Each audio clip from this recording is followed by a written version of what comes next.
Chapter 1. Esther touched her stomach and smiled. Dinner was ready, a special dinner she'd worked hard on for half the day. The table was set perfectly with a small vase of wildflowers in the middle. Now she just had to wait for Charlie to get home from the fields. She fussed with the napkins she'd laid on the table and made sure they were perfect. She wandered to the window and looked out at the rows of cornfields. Her waist-length long, brown hair was pulled back into an intricate hairdo she had spent hours perfecting. She wore her best dress, a lavender calico. Since she'd gotten home from the doctor's office that morning, she had worked ceaselessly to get everything ready for when Charlie finished work and came home for dinner. She knew her green eyes were dancing with excitement as she finished fussing with everything and declared it perfect. Not only was it 6 months since they'd married, but also she'd found out she was pregnant just that morning. They both badly wanted a baby, and it was finally happening for them. She'd spent the small amount of money in their household budget to see the doctor that morning to confirm. She couldn't wait to see his eyes when she told him the news. He was going to be as excited as she was. They'd always talked about having a baby right off, and it was happening for them. She couldn't wait to see his face when she told him. She picked up her sewing basket and took out a pair of his work pants, sewing tiny stitches carefully as she mended them. It was June, and when the harvest was in this August, she was going to be able to make him a brand new pair of work pants and throw this heavily mended pair away. She was excited at the idea of making him a pair of new pants. They'd had little money for new fabric, but in August, she'd be able to buy enough for new pants and new shirts for him and even a couple of dresses for her. She mended the pants, wondering what was taking him so long. He was rarely late. He knew she timed the meal with the end of his workday, which was usually around 5. She glanced at the clock on the mantel of their small house. It's already 6:30. He should have been home long ago. She put the pants down and wandered to the window again. Still no sign of Charlie. She was glad she'd left dinner in the oven to keep it warm instead of having it sitting out. When 8 rolled around with no sign of Charlie, she decided to go look for him. There wasn't much daylight left, and she needed to find him before the sun set completely. Grabbing her shawl, she hurried out the door and into the fields. He'd told her at lunchtime that he was spending the afternoon weeding. He shouldn't be that hard to find. She went to the barn and saw that he'd taken their riding horse, Bart, with him. If he was taking the horse, that meant he was working far from the house, so she decided to start with the furthest fields and work her way toward the house. She was halfway to the field she was looking for when she saw Bart, grazing on the grass beside the cornfield. She smiled and called Charlie's name, certain they'd be together. There was no answer. She looked down the straight rows of corn, but didn't see her husband. She wandered down a little further. Still no Charlie. She was getting annoyed by that point. Didn't the man have the sense to come in when it was time for dinner? Why would he risk her ruining dinner that way? They didn't have enough money to waste on a meal they'd just throw away. Finally, she reached the furthest field. She'd looked down every row of corn for him since she'd spotted Bart. She called his name again. Charlie. Are you here? There was again no answer. For the first time, Esther felt her throat tighten, starting to worry. Where could he be? He loved to eat too much to be too far away. She walked along the edge of the field, peeking down each row of corn to try and see him. About halfway down, she spotted what looked like a pile of rags lying on the ground. She walked into the field to investigate, pushing the corn out of her face as she walked. The closer she got, the more she hurried. Was that? It couldn't be. Charlie? She was running by the time she reached him, dropping to her knees in the dirt beside him, uncaring of the fact that she was wearing her best dress. Her eyes traveled over him as her fingers shook his shoulder slightly. Charlie? Wake up. It's dinner time. Charlie? Charlie. The shaking and yelling didn't wake him at all. She brushed his hair from his face tenderly, thinking she needed to give him a haircut before church on Sunday morning. When she drew her hand back, there was blood all over her fingers. Where did that come from? She moved his hair and found the spot. He'd been hit on the head by something. A rock? Bart may have kicked him. Did it matter how he was hurt? She reached down to touch his neck, feeling for a pulse with shaking fingers. He couldn't die on the day she was going to tell him she was pregnant, could he? Nothing. There was no pulse. There was no sign of life at all. How long had he lain there in the dirt dead, while she'd been angry with him for not coming in to dinner on time? How could she have been so angry with her dead husband who'd done nothing wrong? She stood slowly, the world spinning slightly. The dizziness and nausea had been what sent her to the doctor in the first place. She walked to the edge of the field, looking for someone, anyone, who could help her. Of course, there was no one. They lived 2 miles outside of Beckham, Massachusetts. She began the trek into town to get the doctor, hoping she would be able to get him back before dark so Charlie wouldn't be on the ground all night. She was afraid to even touch the horse because she was almost certain he'd killed her husband. There were no tears as she walked as quickly as she could toward town. There was only numbness. She kept expecting Charlie to call out her name any moment to tell her he was fine, but he never did. She went to the doctor's house on the edge of town. There were 2 doctors in Beckham, but this doctor was the one who didn't mind driving out to the surrounding area and treating animals. She knocked on his door, and he opened it with a smile. Esther? What are you doing here? One of the animals sick? He'd just seen her that morning and there was nothing wrong. She shook her head, feeling the tears finally come as they pricked at the back of her eyes. Charlie was all she was able to get out before she crumpled at the doctor's feet, sitting on his front porch stoop, crying like a baby. Dr. Bradford knelt beside her. Esther. What's wrong with Charlie?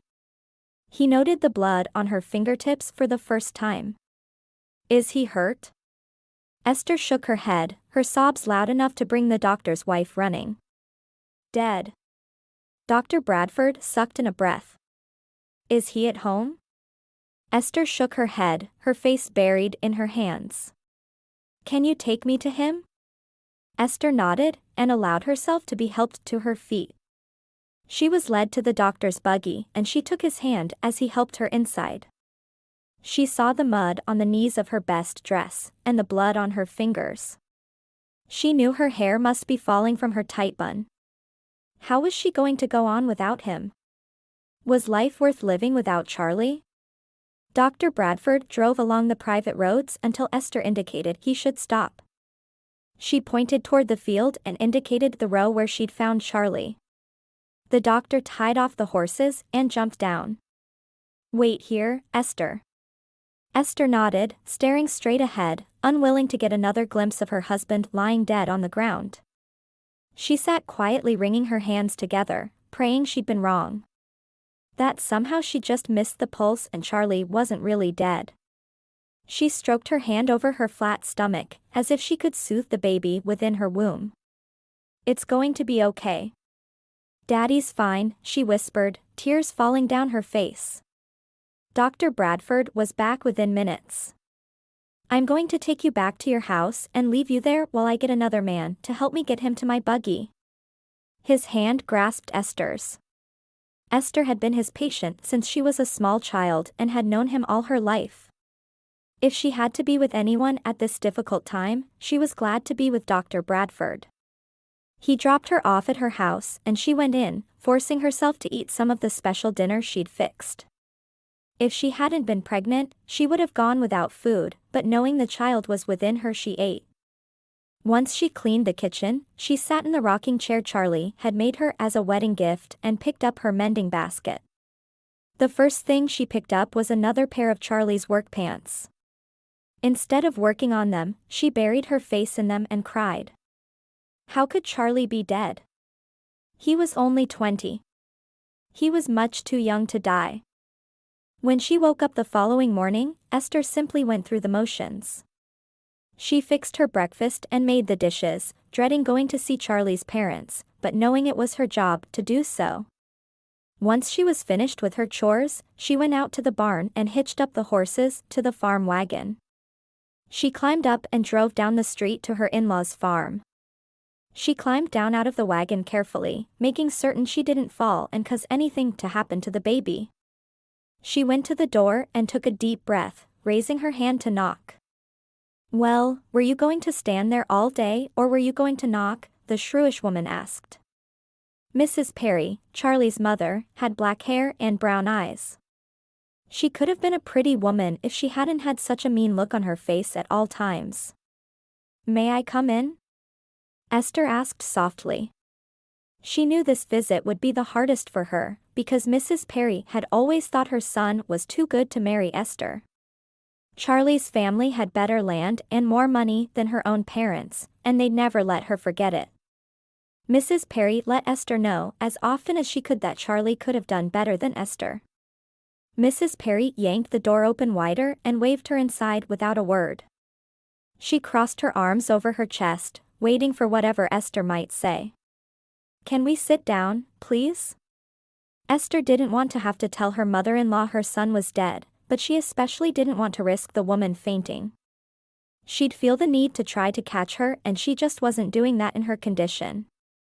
Mrs. Perry walked to the small sofa in the parlor and left Esther to take the chair beside it. "Spit it out, girl. You come to tell me you're breeding?" Esther sighed. She wasn't about to tell her mother-in-law she was pregnant.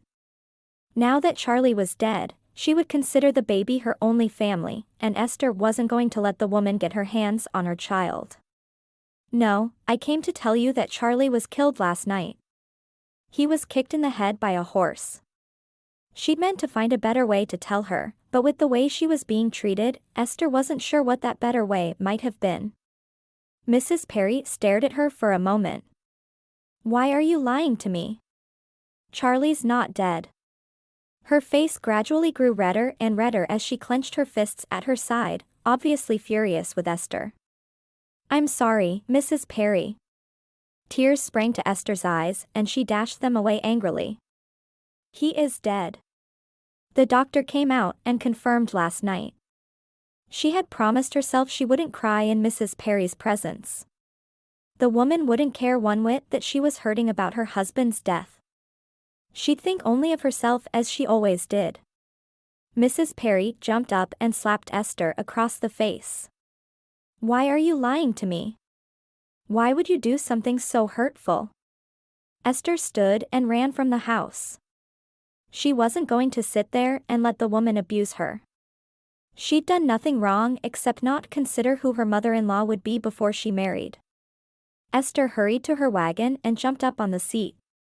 She wouldn't come back here for any reason, she decided. There was no way she would ever talk to that evil woman again. She'd send someone to tell her when the funeral would be, out of courtesy, but she wouldn't lift another finger for her. Esther drove into town to the doctor's office, stopping her wagon in front of his house and going to the door. When Mrs. Bradford opened the door before she knocked and simply held the door wide for her, she followed the older woman inside. "Are you doing okay, Esther?" Esther nodded. "I need to find out what I need to do to arrange a funeral for Charlie. I've never considered having to do anything like that, so I have no idea where to start." She knew the kindly couple would have an answer for her. Dr. Bradford entered the parlor from his office, rubbing his hand over his face. "Don't worry about any arrangements, Esther. I'll handle everything. We'll be at the cemetery at 2 tomorrow afternoon. Will that work for you?" Esther nodded. "What about the coffin?" "I know I'll need to pay for the coffin." Dr. Bradford shook his head. "Don't worry about it. I've got it handled for you." He led her to the door. "I'll see you tomorrow at 2. Is there anything else I can do for you before you go?" Esther bit her lip, considering. "Would you be willing to send a note to Charlie's mother about the time of the funeral? She refuses to believe anything from me." "Of course I will." He patted her back. She'll believe me. Esther walked out to the wagon and made the drive to the farm she'd shared with the man she loved. She'd live for the child she carried and nothing more. How could she not? Her baby needed to have at least one parent who loved him. Asterisk asterisk asterisk. The words the preacher spoke went in one ear and out the other during the funeral the following day. The doctor had kept his word and made sure that Charlie's parents were there, but he'd gone one further and her parents were on either side of her, and her siblings lined up behind her. They'd not spoken to her, but having them standing beside her made her feel more at ease. "You need to throw on the first fistful of dirt," her mother whispered in her ear. Obediently Esther leaned down and threw a handful of dirt into the open grave. Charlie's parents followed, his mother's eyes shooting daggers at her. When it was all over, her parents still flanked her, making certain her in-laws didn't get a chance to speak to her. As soon as they'd left, all of the mourners went by and talked to Esther one by one. When the cemetery was empty except for her and her parents, Esther turned to her mother, dropped her head to her shoulder, and cried. "What am I going to do, Mama? I'm having a baby, and my husband is dead." Dolores Ames shook her head sadly, patting her daughter's back. "I'm so sorry, baby. At least you'll have a little piece of Charlie to always remember him." Esther pulled away, her voice rising to almost a shrill note. "How am I going to afford to buy that little piece of Charlie's shoes and clothes? Let alone feed him?" She wanted to scream and wail at how unfair life was, but it would do no good. "We'd ask you to live with us again, but we have no room. Especially not with you having a little one on the way." Dolores sounded as if she wanted to cry, not being able to offer her oldest child a place to stay. "The twins took over your room when you left, and there's just no room anymore. I'm so sorry. I understand. I didn't expect you to have room for me and the baby. But oh, how she wished they did. It would make everything so much easier for her. I'll figure something out. Maybe I can sell the farm." But his parents were just letting him use the farm, weren't they? Isn't it still legally their land? Esther put her hands to her head, massaging her temples. "I don't know. I never paid any attention, because Charlie always took care of it." She walked slowly toward the two wagons which were waiting for them. "I guess I can get a job cleaning for someone in town if I need to. Maybe. I can probably move to Boston if there's nothing here." Dolores stopped her daughter by placing her hand on her arm. "I think you need to marry again as soon as you can. You were a good wife to Charlie. You can be a good wife to another man." Esther laughed bitterly. "Who's going to want to marry a pregnant woman? Do you want me to ask around? There's got to be a young widower who needs a mother for his children." Her mother's eyes were earnest, letting Esther know she'd help her daughter find a new husband without thinking twice.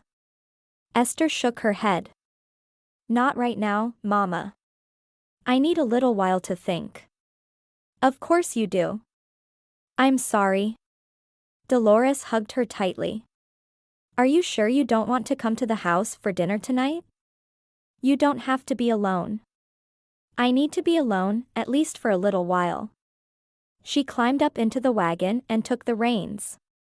There was an answer somewhere. She knew there was.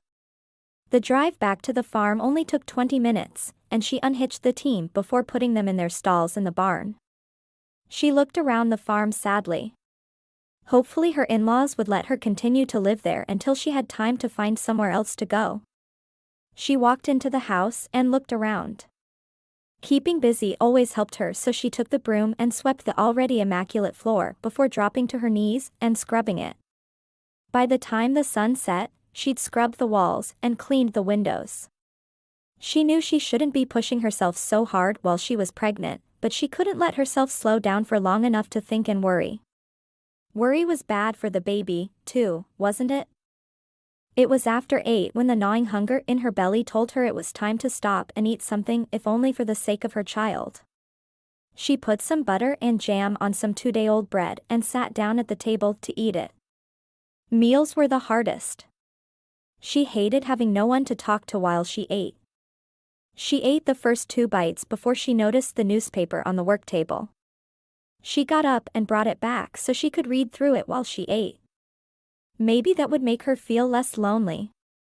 She flipped through the pages until she found the want ads, still hoping to find a job working for a family in town cooking or cleaning. She was a good housewife and those skills had to translate into a job somehow, right? She read through the want ads slowly, a pencil at the ready so she could circle anything worth applying for. Her eyes caught an advertisement that startled her. Mail order bride agency needs women who are looking for the adventure of their lives. Men out west need women to marry. Reply in person at 300 Rock Creek Road. See Mrs. Harriet Long. Did people really respond to ads like that? She kept reading, but her mind stayed on the ad for the mail order bride. She was a good wife. She was confident in her skills. But could she really be intimate with a man so soon after Charlie's death? And would another man be willing to take on a pregnant woman? There were no advertisements for jobs she was qualified for. She pushed back from the table and washed the few dishes she'd used. Was she crazy to even consider the idea of going to talk to Mrs. Long? Or should she wait until her in-laws told her she needed to move? She sank into her rocking chair, burying her face in her hands. What was she thinking? She couldn't marry another man. The tears flowed down her cheeks as she thought about Charlie. His kind face smiling at her as she walked down the aisle to take her place at his side. His brown eyes laughing at her as he scooped her up in his arms and carried her over the threshold. His deep voice telling her not to worry about his mother and the way she treated her. His calloused fingers tender as they stroked along her body. How could she live her life without him? How could she not? She couldn't just think about herself. She had to think about the baby inside her. She took a deep breath and squared her shoulders. She'd make the walk into town to talk to Mrs. Long first thing in the morning. If she wasn't suitable to be a mail-order bride because she was pregnant, Mrs. Long would know. It couldn't hurt to try. In fact, it would hurt more staying home and doing nothing. She fell asleep that night hugging one of Charlie's shirts to her. She hadn't washed it, because she wanted to be able to smell him. When his smell disappeared, she would feel a deep sense of loss. Her pillow was soaked when she woke up the following morning. Chapter 2. After eating a light breakfast, she walked to the town of Beckham the following morning. There was no way she could take Bart after the doctor had confirmed that it was a kick in the head from him that had killed Charlie. She'd collected the extra eggs from the hens to take to the general store to sell on her way. She carried them in a small basket over her arm. She'd use whatever money she was given for the eggs to buy the few things she'd need from town. She stopped at the general store first, to take care of selling the eggs. She'd stop there again on her way back to the farm to pick up what she needed so she wouldn't have to carry it through town. The money she received for the eggs wasn't as much as she would have liked, but it was enough to buy the staples she needed, so she had the merchant set up an account for her. She hung a small sign she'd carefully hand-printed on the bulletin board at the back of the store. For sale, riding horse. 3 years old. She'd have to tell anyone who came out about Bart killing Charlie, but she wanted him gone from her property as soon as possible. She'd contemplated taking a bullet to his head, but she couldn't force herself to destroy a source of money that way. She walked through the quiet streets of Beckham to Rock Creek Road. Anne stood staring at the huge house from the address in the paper. Really? This was where she was supposed to be? She quickly wiped her hands on her apron, worried that her hands were too dirty to even knock on the front door. Taking a deep breath, she knocked on the door and waited patiently for someone to answer it. She half hoped no one would be there so she wouldn't have to talk to them. She hated the idea of marrying again, but couldn't think of anything else she could do. After a moment, a tall dark man opened the door to her. "May I help you?" Speaking with a great deal more confidence than she felt, she said, "Yes, I'm here to see Mrs. Long, please." She could hear the quiver in her voice, but didn't think he could. The man looked her up and down before opening the door to allow her inside. "Right this way, miss?" "Perry." "Mrs. Perry." A frown crossed the butler's face, but he led her down the hallway to a door at the very end on the left. Esther felt a moment of panic. Was it not okay for widows to be mail-order brides? "Mrs. Long? There's a Mrs. Perry here to see you." A petite blonde struggled to her feet from behind a desk on the far side of the room. She was obviously favoring one of her legs, and a look of pain crossed her face. "I'm Harriet Long. How may I help you?" Esther wanted nothing more than to turn tail and run, but instead she spoke calmly. "I'm here about your advertisement in the paper for a mail-order bride." Esther watched Mrs. Long's face carefully, wondering if she would just send her away because she'd been married. She hoped not, because she didn't have a lot of options, but it was certainly a possibility. Mrs. Long nodded and turned to the butler. "Higgins, would you bring us some tea and cookies, please?" After Higgins closed the door behind him, she gestured to the sofa. "Have a seat." Esther moved across the room and took the spot indicated. She folded her hands on her lap and waited for the older woman to begin the conversation. If she was planning on offering tea and cookies, she obviously was going to spend some time with her. Mrs. Long studied her for a moment. "You're a widow, I take it?" Esther nodded, keeping her features carefully calm. She couldn't cry now. It wouldn't be proper. "Yes, my husband died on Wednesday." Mrs. Long's face expression turned to one of sympathy. "I'm so sorry. Are you sure you want to do this so soon?" "Yes, ma'am. I found out I was expecting the day my husband died. I won't have a home for much longer and would really like to be out of the area before my mother-in-law discovers I'm pregnant. She would feel like she has a right to the child that she doesn't." Mrs. Long nodded. "I understand completely." She seemed to think for a moment. "You will have to be upfront about your condition to any man you are considering marrying. You know that, don't you?" "Yes, of course. I wouldn't dare not tell a man he would be expected to father another man's child. That would be wrong." Esther was almost offended that Mrs. Long had felt the need to spell that out to her, but after a moment's consideration, realized that others may need to be told. "We're in complete agreement then." Mrs. Long turned to her desk and flipped through the pile of letters there. Esther wondered what Mrs. Long's story was. She obviously had a great deal of money, but she chose to spend her days playing matchmaker for other people's weddings. Was she still married? Or was she a grieving widow like herself?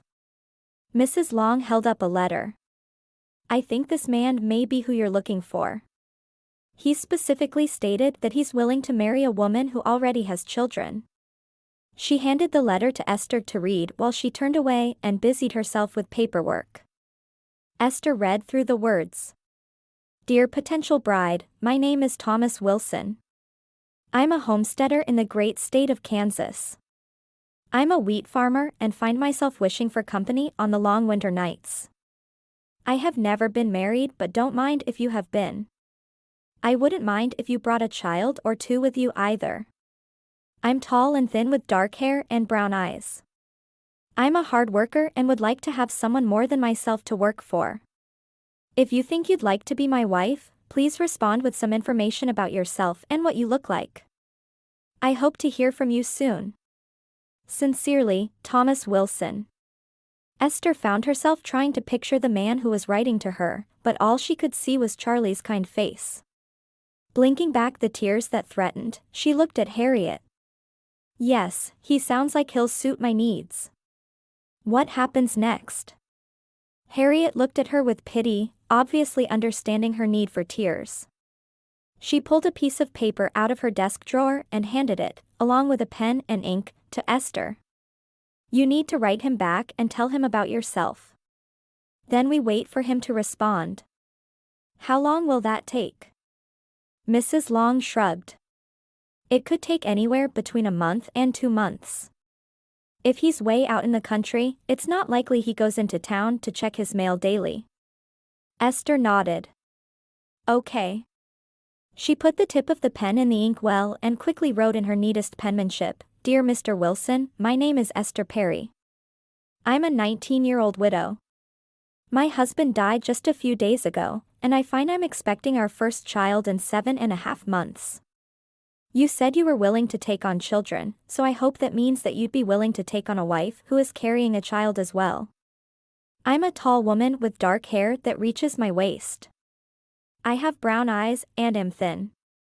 Of course, I may not be thin by the time I meet you with the baby coming. I enjoy cooking and cleaning, as well as sewing. I think you will find me to be a good wife. Please consider me despite the child I carry. I promise you, I will work hard alongside you. Sincerely, Esther." Esther read quickly over the letter once more.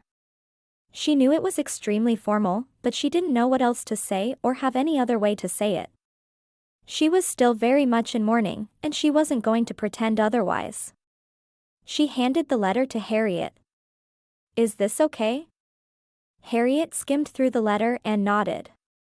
"I think it's perfectly appropriate." She folded it in preparation for mailing. What next? Esther wanted this part of things to be over. She didn't want to live under her mother-in-law's thumb for any longer than absolutely necessary. "I'll mail this in the morning, and we wait for a response. Do you want me to come to you when I get it? Or will you check back with me?" Esther thought about that for a moment.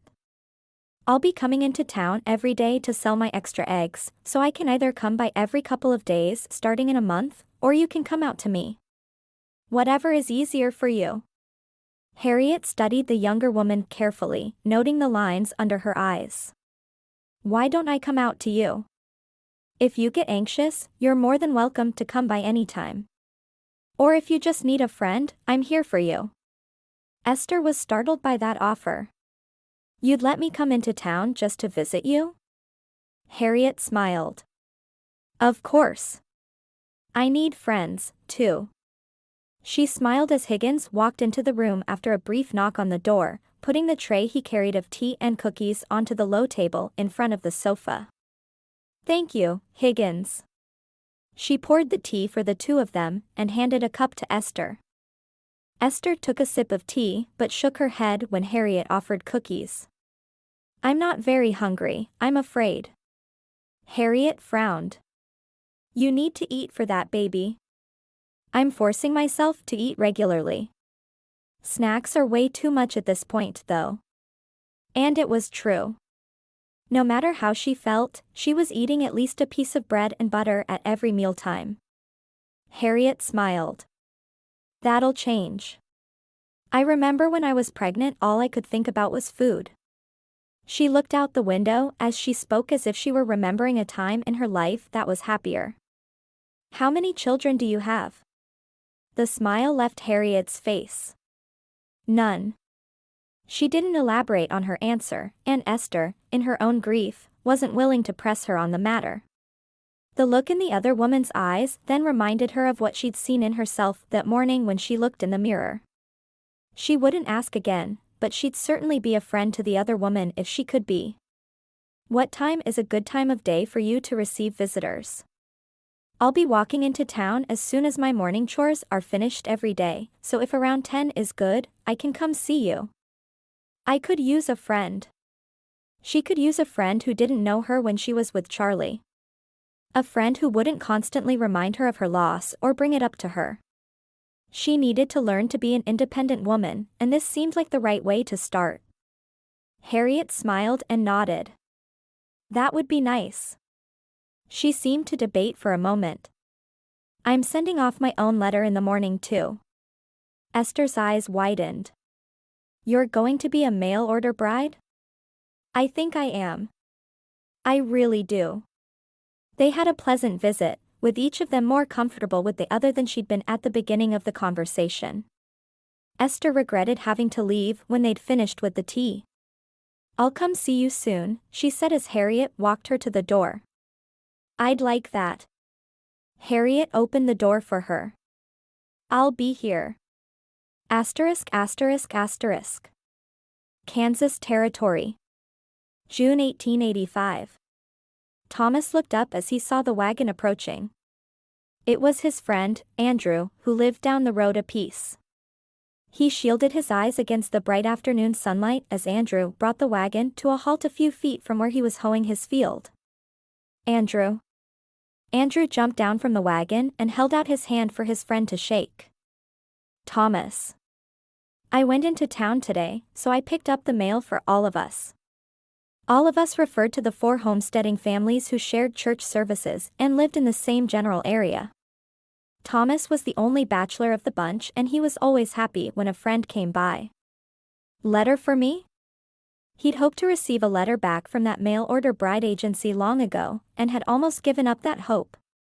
It could just as well be from his mother, he reminded himself before he got too excited.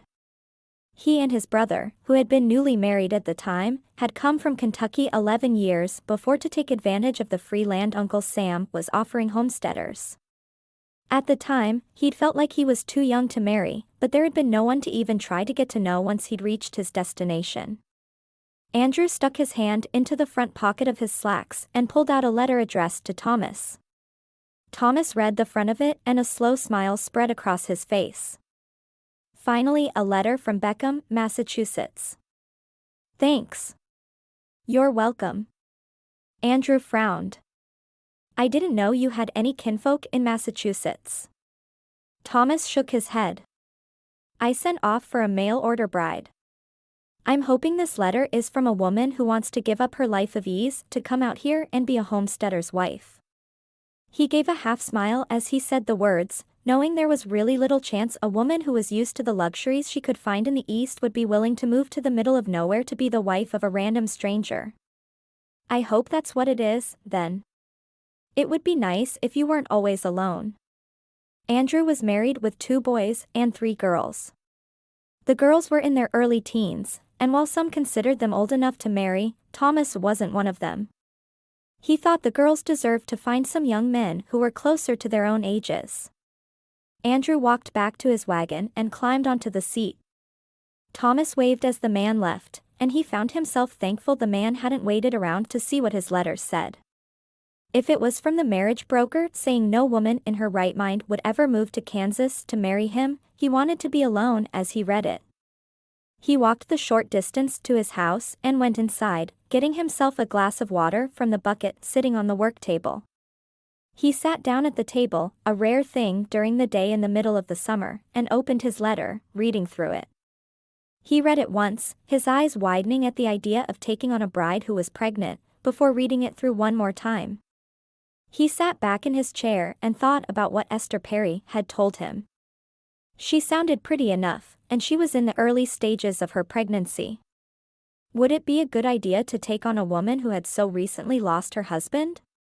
Who was carrying another man's child? He had no idea.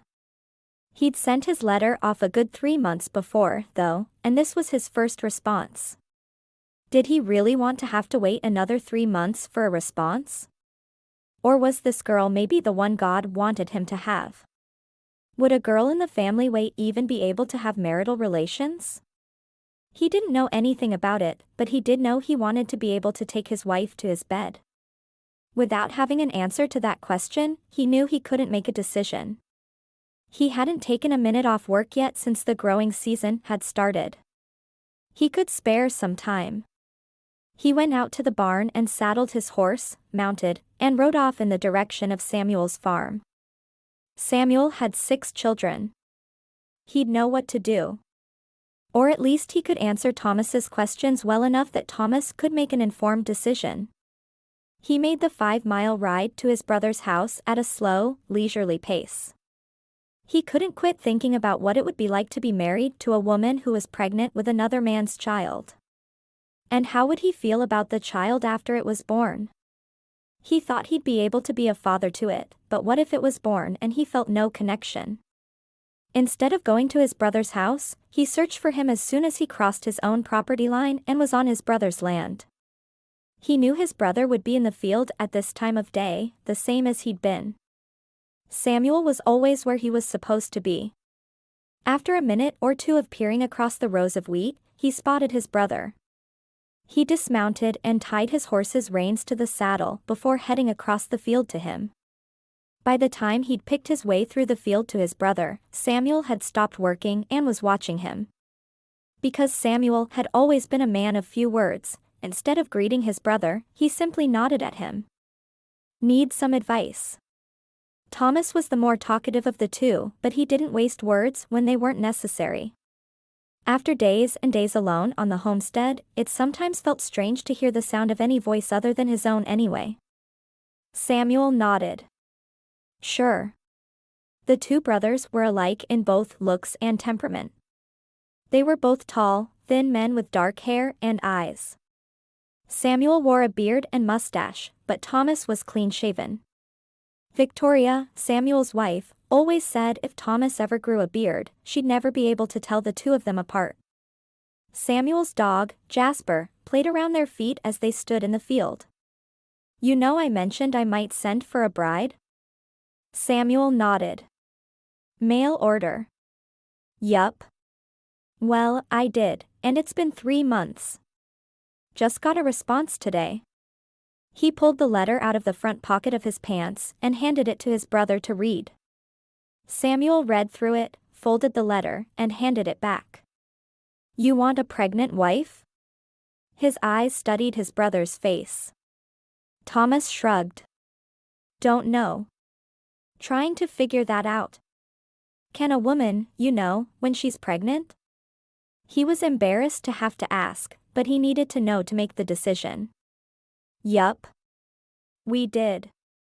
Does Victoria let her patients do that? Samuel's wife, Victoria, was the midwife for the other women in the area. Sure. Long as they're healthy, it's not a problem. Thomas stood staring off into the distance. Now the question was, did he even want to marry a woman who was pregnant with another man's baby? Would he feel like he was doing something wrong every time he touched her? You think I should do it? He valued his brother's advice more than any other man he'd ever met. Can't answer that. You lonely? Want a wife? Thomas nodded. Yup. Then do it. At least you know she can have kids. Thomas looked down at the folded letter in his hands, wondering just what the right thing to do was. He wondered how he'd feel if he died and knew his wife was pregnant and desperate enough she had to become a mail-order bride. He'd want a good man to marry her and take care of her. He didn't know the man she'd married, but he could do something good for him anyway. I'm gonna do it. Good. Stay for supper. Thomas nodded and knelt on the ground and started pulling up weeds. If he was going to stay for supper and get a good home-cooked meal, the least he could do was help his brother work for the rest of the day. He'd make the 30-mile ride into town the next day and send for his new bride. He just hoped she was pretty enough to make up for the fact that she was pregnant. Asterisk. During the month since Charlie had died, Esther had made a point of visiting with Harriet every morning after she sold her surplus eggs. Her father-in-law had taken the farm over and was working it as hard as Charlie ever had. He'd hired a couple of men to work his own land while he worked his son's. If her mother-in-law was going to come for a visit, she always came in the mornings, so Esther made a point of being out of the house whenever possible. On a Wednesday in early July, she made the walk to Harriet's house with her empty egg basket as usual. She still missed Charlie with everything inside her, but she knew she had done the right thing by responding to Thomas's letter. Her baby needed to have a father. She was far enough along that the morning sickness had started. Esther wanted to laugh at the term morning sickness. It was more like all-day-long sickness. It was morning, noon, and night sickness. It was look at a small piece of food that you needed to eat to nourish your unborn child and get sick sickness. She'd vomited more times within the past 2 weeks than she had in the rest of her life put together.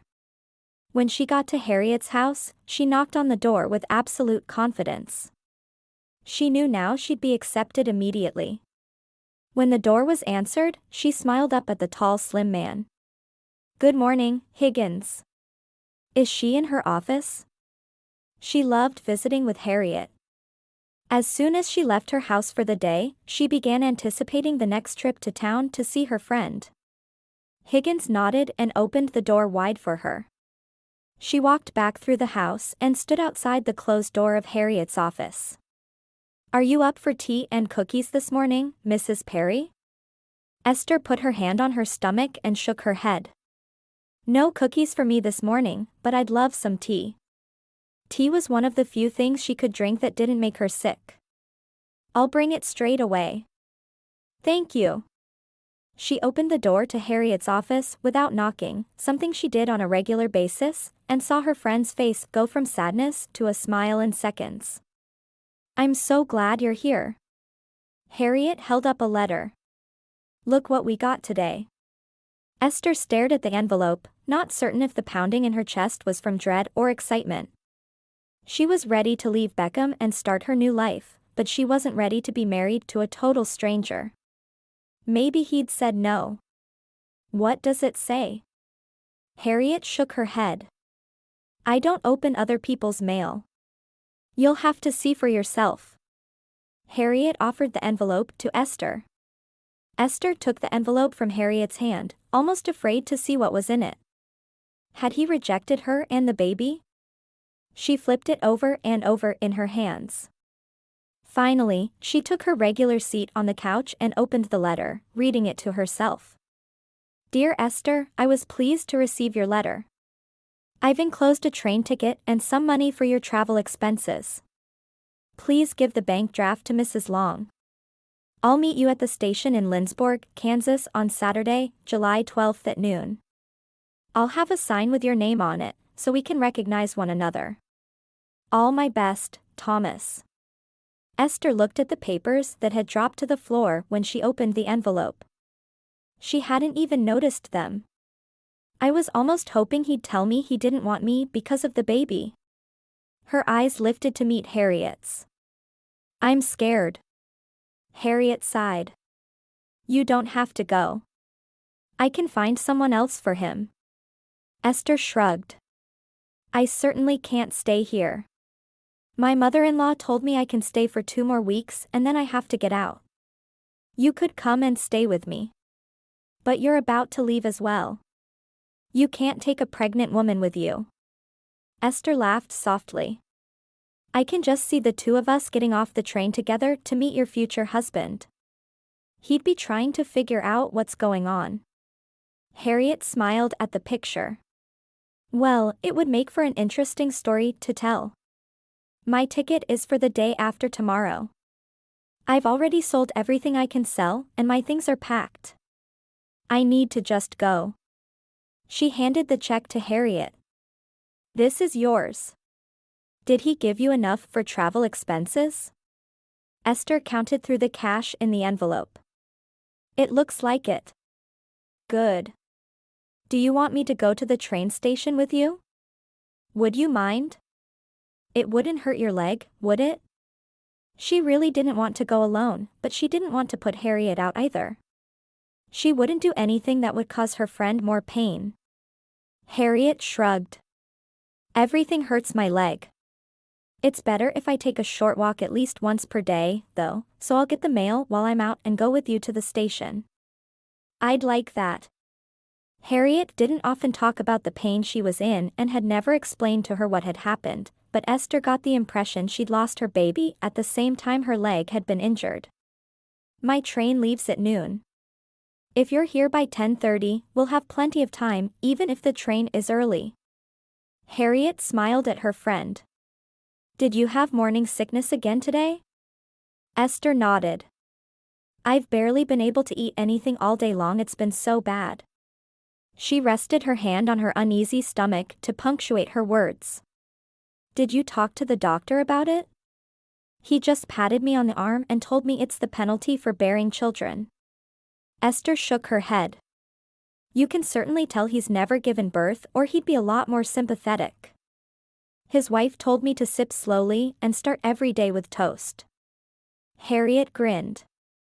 Have you been able to get everything you'll need together for your journey? I have most of it. I should probably make myself a couple of new dresses, but I did that right before I married, and I'm just not worried about it. She shrugged, indicating it was all she could do to keep putting one foot in front of the other. New dresses were a dream. Harriet shrugged. You'll have plenty of time to sew after you get to Kansas. You know you're going to have to write to me, don't you? Esther nodded. I will. I promise I'll write as much as I can. She wasn't sure how her new husband would be about expecting her to help with the farm chores, or just wanting her to work in the house. Higgins came in with the tea and they both took a cup after Harriet poured. I'm really going to miss you. But in just a few weeks, you'll be heading out yourself. Esther eyed her friend. Are you sure? She was more worried about Harriet doing well with her mail order placement than she was for herself. There was just something about Harriet Long that made Esther want to try to protect her. Harriet shrugged. I've been writing him for 2 years. If I'm not ready, I never will be. I'm honestly surprised he waited this long for me. He should have told me to send someone else a long time ago. She stared off into space for a moment as if lost in thought about her new husband. Esther smiled. He's going to take one look at you and be thrilled that he waited. I really hope so. I can't believe you're so nervous after the number of brides you've sent off. Harriet laughed. I'm great at picking grooms for other women. Esther wasn't sure how to respond to that. She set her teacup on the table in front of her. I'm not sure I'll come into town tomorrow morning. I need to spend the time cleaning the house and getting my clothes packed for the trip. I'll see you Wednesday morning, then. Harriet stood up and walked with her friend to the front door. I can't even express how much I'll miss you. Usually I feel a sense of accomplishment as my brides board the train for wherever they're going. With you, I'm feeling a sense of loss. She hugged Esther tightly. Esther hugged her friend back. She'd never really had many female friends other than her sisters. Harriet had been a godsend to her at a difficult time. It was hard to let go. Asterisk asterisk asterisk. Wednesday came too fast. Esther didn't tell her mother and father-in-law where she was going, because she didn't want them to know how to find her. She explained what she was doing to her mother, but she was the only person she told. Her mother's reaction was pragmatic. I'll miss you, but I think you're doing what's best. Until that moment, Esther had held out hope her parents would offer her a home, but she knew they didn't have room. As she made the walk to Beckham Wednesday morning, Esther couldn't help but let her mind wander over the events of the past few months. She and Charlie had been the schoolhouse sweethearts. From the time she was 12, she'd known she and Charlie would marry and spend the rest of their lives together. It had never occurred to her that Charlie would die young and she'd be left alone. Meeting a new man and marrying him were strange ideas for her, but she'd do whatever she had to do to ensure the well-being of her baby. Stopping in front of Harriet's stately home, she stared at it for a minute, wondering how her life would have been different if she'd been born into a life of ease. Somehow it seemed as if money would have solved all her problems, but deep down she knew it wasn't true. Money would just bring its own troubles. She knocked on the door and Harriet opened it herself. She carried a small canvas sack, which she held up as she stepped over the threshold. I brought you sandwiches and a jar of lemonade for the trip. Food is very dear on a train, and you don't want to have to spend that much of the money Thomas sent. Esther nodded, almost too nervous about her first train trip to even speak. They walked through the streets with Harriet asking questions in her calm, sweet voice while Esther looked around the town as if she'd never seen it. After today, she'd never come back to her hometown. Would she be homesick every day, or would she adapt to her new life quickly? I need you to promise me something, Harriet told her, breaking her out of her reverie. What's that? Esther looked at Harriet in surprise, realizing just then they'd arrived at the train station. I want you to promise me that if you're in a bad situation in Kansas, you'll come home. What do you mean by a bad situation? Harriet took a deep breath. I mean, if you find yourself married to a man who hits you or treats you badly in any way, I want you to get straight on a train and come right back here. Or to me wherever I am. I'll send the money for the fare, but you have to promise you won't stay. You'll find somewhere to go. Harriet's face was earnest as she asked her friend for her promise. Esther stared at her friend. Was she speaking from experience? I promise. I won't put my baby in any kind of danger, and that means I'll leave as soon as something even makes me a little nervous there. Harriet smiled and nodded, looking relieved. A woman never has to stay with a man who hurts her. I wish I could travel the world and say that to every single woman, but it's just not possible. They talked of Harriet's plans for her future while they waited for the train to arrive. The call of all aboard interrupted them, and Esther jumped to her feet. Esther hugged her friend tightly. You're the best friend I've ever had. I'm going to miss you more than I could ever express. I'll miss you too. Write me as soon as you get there so I know you're okay. Harriet's face was sad as she stood hugging her friend for the last time. She'd be alone again. I will. You write me as soon as you get to Oregon. Esther gripped Harriet's hands. I need to know you're safe. No worries. I'll write you constantly. With one last hug, Esther rushed to the train. She looked back over her shoulder to see Harriet standing with tears in her eyes. She waved quickly and boarded the train. She couldn't help but wonder what had happened to Harriet to make her say what she had. Chapter 3. The trip from Beckham, Massachusetts to Lindsborg, Kansas took 4 days. 4 long days of constant nausea for Esther. The rocking of the train, combined with her morning sickness, had been almost too much for her to bear. She'd vomited repeatedly on the long trip to the point that other passengers stayed as far away from her as possible. They would be at her stop in just a few minutes, and she wished there was a way for her to take a bath. She had vomit on her clothes, and even some in her hair. She knew Thomas was going to take one look at her and offer to pay for her trip right back to Beckham, and she wouldn't blame him one bit. When the train stopped, she picked up her carpet bag she'd carried onto the train and walked out onto the platform, her stomach rolling from the sudden stop of motion. She wanted to scream. She was sick when she was moving, but she was sick when she wasn't moving. It had to stop somehow. The other people who were getting off at the same stop stood as far from her as they could. She knew her stench was overwhelming, but they made her feel like a leper. She was expecting someone to walk through the crowd in front of her yelling out, "Unclean." She looked out over the sea of people and spotted a tall, thin man leaning against a wagon and holding up a sign that said, "Esther Perry." He wasn't handsome, but he wasn't ugly. She made her way toward him as quickly as she could around all the people. Many people scattered out of her way, trying to avoid the smell of vomit clinging to her even in the open air. Thomas looked out over the people on the platform and hoped his bride had missed her train.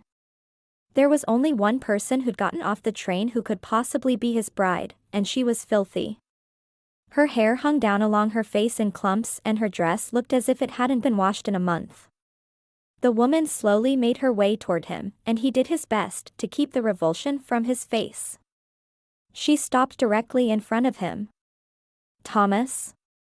I'm Esther. Please forgive the way I look. The train was not good for my morning sickness." That was an understatement. Never in her life had she dreamed of being as sick as she'd been for the past 4 days. She'd thought her morning sickness was bad when she was back in Beckham, but she'd quickly discovered it was mild compared to how it could be. Looking closer, he could see the dirt on her dress was actually vomit. He wanted to plug his nose so he wouldn't smell her, but was afraid of hurting her feelings. "Is this everything?" he asked as he took her carpet bag from her. Would it be wrong of him to tell her to go back where she came from? He certainly hoped this was an aberration and he wasn't marrying a woman who walked around dirty and smelly all the time. "No, there's a trunk as well." He didn't want to touch her, but carefully handed her up into the wagon. "I'll be right back." He ran from her to the spot where they were unloading the luggage. He had a pastor waiting for them, and now all he could think about doing was sending her back to Massachusetts. Her smell was more than he could handle. He knew he shouldn't care how she looked and smelled, but he did. He'd been so excited to have her here, but he just couldn't imagine spending the rest of his life with her filth. He hefted the trunk onto one shoulder and put it into the back of the wagon before taking a deep breath and climbing onto the wagon seat beside her. "I have a pastor waiting for us." She nodded. "That's good." She looked in front of her, not sure what to say to him. "I'm still feeling very sick to my stomach, so I may have to have you pull over." She prayed it wouldn't come to that.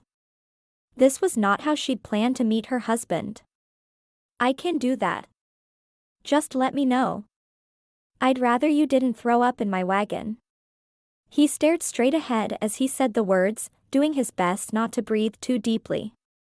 He drove the 5 blocks to the pastor's house and pulled up in front of it. He'd never been particularly handsome, so he'd never thought he'd marry a pretty girl, but he'd never expected to take a bride who was not only pregnant with another man's child, but also covered in vomit. How could he go through with it? He carefully helped her down and walked to the front door. He knocked quickly, and the pastor's wife came to the door. She took one look at Esther and said, "Are you okay?" Esther nodded. "Just motion sick from the train." The pastor walked up behind his wife and his face changed when he saw Esther standing there covered in vomit. He whispered something to his wife who nodded. "Can we put off the wedding for an hour? I think your bride is in need of a good bath and hair washing." Esther blushed, but nodded thankfully. "I'm so sorry about the smell. I was sick the whole way here and there was no way for me to bathe." She stared down at the ground in front of her, embarrassed. They were obviously good people who wanted to help her, but she wished they'd ignored the smell. Of course, a bath would make her feel wonderful. "I'm Gertrude," the pastor's wife told her as she pulled her into the house. "Start heating some water," she said over her shoulder as she led Esther toward the back. "We'll have you clean and feeling better in no time." "Thank you so much. I hated meeting Thomas looking like this, but I really didn't have a choice." It took them an hour and a half to get her bathed and her hair washed out. When she was dressed in one of the dresses from her carpet bag, she felt much better. Most of the queasiness was even gone. Gertrude pushed her into a chair and fixed her hair for her. It wasn't anything fancy like she'd done for her first wedding, but it was better than it had been, so Esther was grateful. Asterisk asterisk asterisk. Thomas sat with the pastor in the front room of the couple's house. He kept his eye on the clock, wondering if the 2 women would ever be finished and come back out. It was almost 2 hours when the pastor's wife appeared with a pretty young woman at her side. It took him a moment to realize it was Esther. He jumped to his feet. "You look so much better." He immediately covered his mouth with his hand. He hadn't meant to tell her she looked bad, but the woman had been filthy. He'd done well not mentioning how much better she smelled. Gertrude smiled at Thomas's reaction to his wife. "I think she's ready for the wedding." Thomas nodded and swallowed hard. His new wife was beautiful.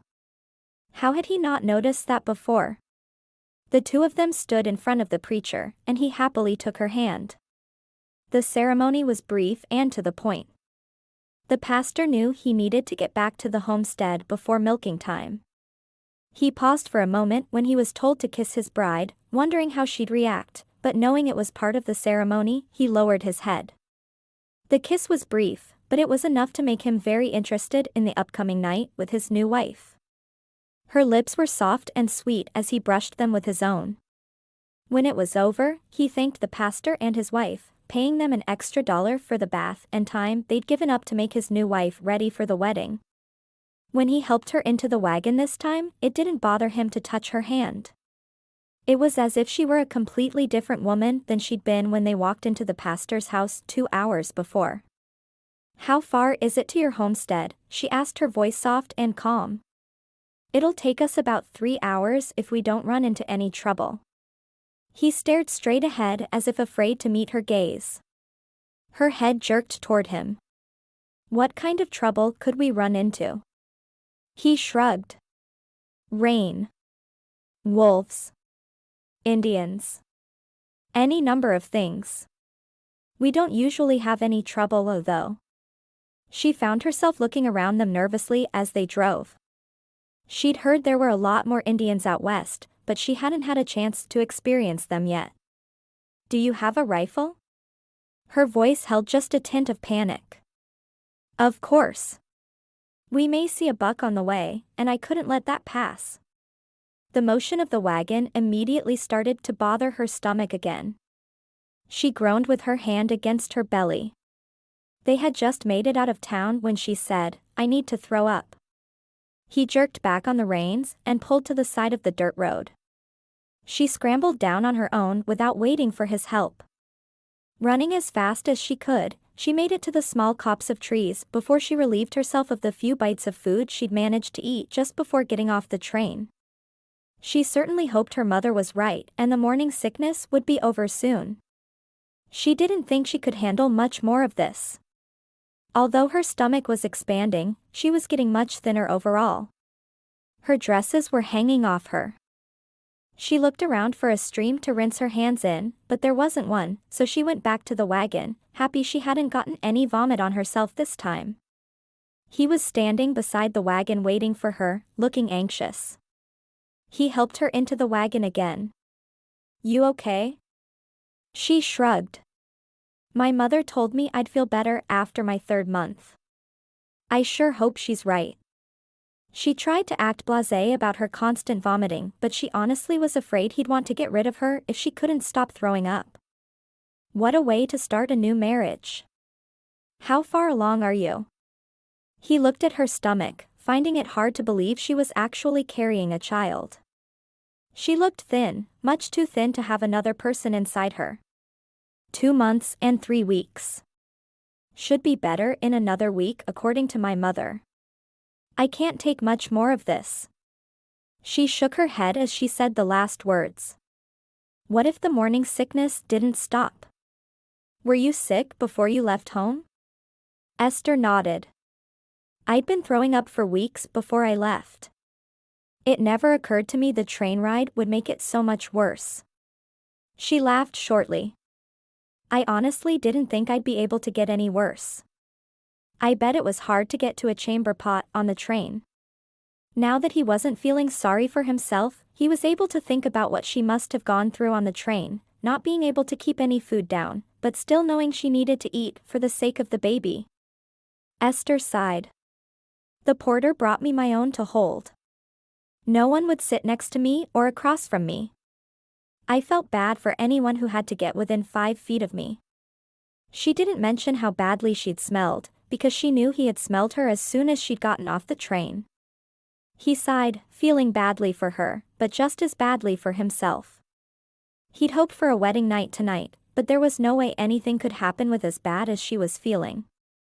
Hopefully she was right and she'd do better after her 3rd month. They talked very little on the way to his homestead, and he wondered over and over if he'd made a mistake accepting a woman who was pregnant. What was he thinking? They made stops every quarter hour along the way for her to vomit, so they were much later getting home than he'd planned. He pulled up in front of the house and helped her down. I need to milk the cow. If you feel up to it, I'd be grateful if you could have dinner fixed when I get back. He watched her as she headed toward the house, wondering if he should show her around. He'd planned to, but he really needed to get the cows milked before it was dark out. She nodded, her stomach still rolling, but she didn't say a word. It was her job to fix his dinner no matter how she felt. It was after 7 already, so the light wasn't as bright in the house. She lit some lanterns and found the trapdoor in the floor of the kitchen that led down to the cellar. She found some bacon, eggs and potatoes, and decided they'd do for a quick meal. She carried them up the stairs in her skirt and built a fire in the stove. While the stove was heating up, she washed her face in the pail of water on the counter and poured it out. She pulled her hair down from its knot on the back of her head and refixed it, knowing it had fallen all over her face during her frequent sick bouts on the way to the homestead from the city.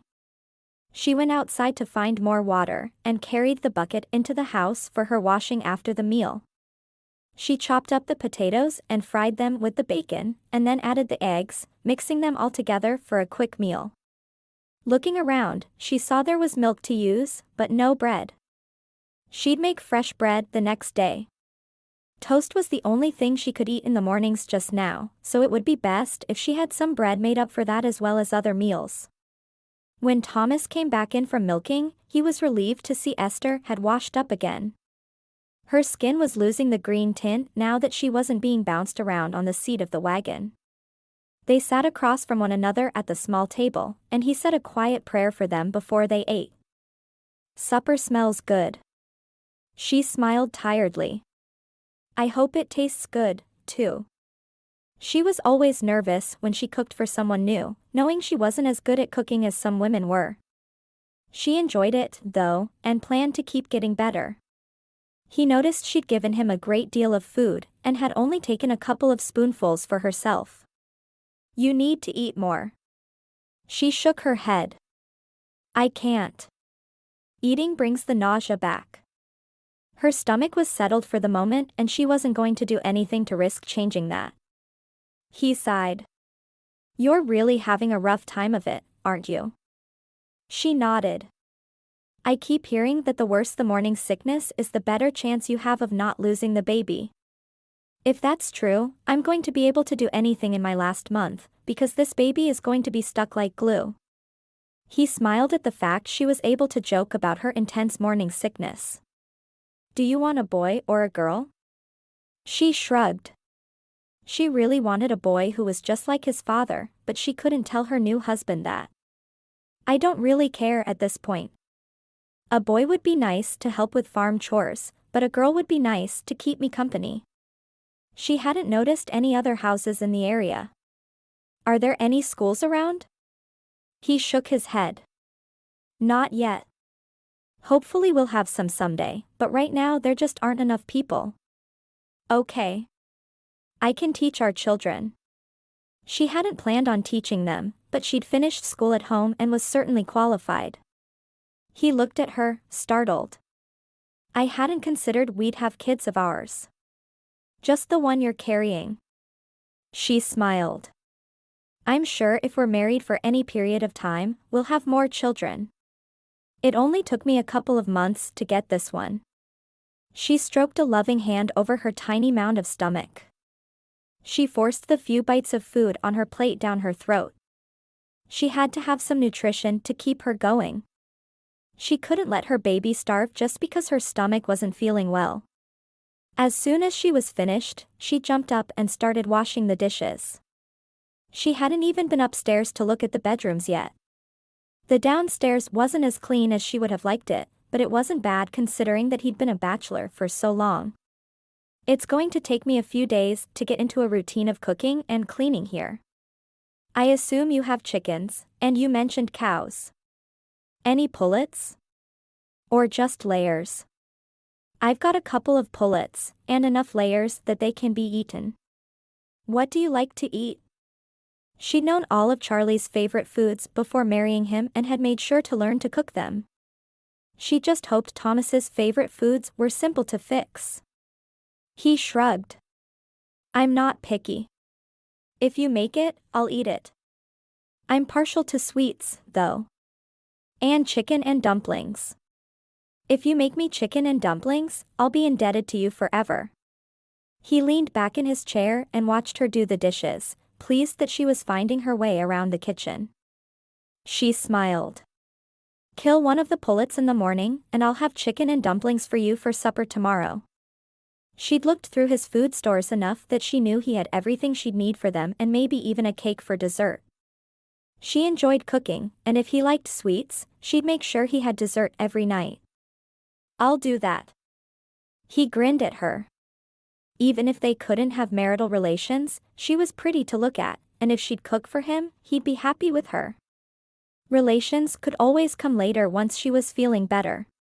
He sat at the table while she did the dishes, watching her move.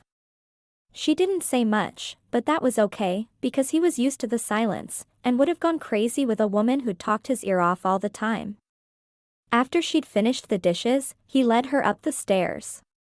There were 2 small rooms, one he used, and one he thought would make a good nursery. He pointed to the smaller room. "I thought this could be the nursery, and you can sleep there until you feel better." She nodded, thankful he was going to give her time to get over how queasy she was before expecting her to have sex with him. It would make it much easier for her. His room was small, but there was a large bed and a sturdy-looking chest of drawers. In the room he'd dubbed the nursery, there was a small bed and a rocking chair. "This will work nicely for the baby. I'll make a cradle before it comes." He'd thought a lot about what he needed to do before the baby arrived. Keeping busy would help him feel more connected to the child. "Thank you for accepting my child. I know it's an awkward situation, but I think we'll get through it." He seemed to be a good man. He had to be. Otherwise, he would have sent her vomit-covered self back to Beckham. She didn't know if she'd have been able to do what he'd done. Walking into the nursery, she made up the small bed with the sheets on the dresser. She would spend tomorrow baking and doing laundry. His sheets looked as if they hadn't been washed in a while. She was glad she felt strong enough to work, even though she was so sick when it came to food. It would be nice to be able to show him she'd be able to carry her weight on the farm. He hovered in the doorway for a moment, before saying, "I'll leave you to it, then. Good night." She smiled, thankful he wasn't trying to kiss her again. She wasn't ready for that. "Good night. Wake me if I'm still asleep when you get up, so I can get breakfast going for you." She tried to wake herself before he was up, but she was sleeping a lot more now that she was pregnant. She changed into her nightgown and settled into bed, feeling sure of her decision to marry a stranger for the first time since she'd made it.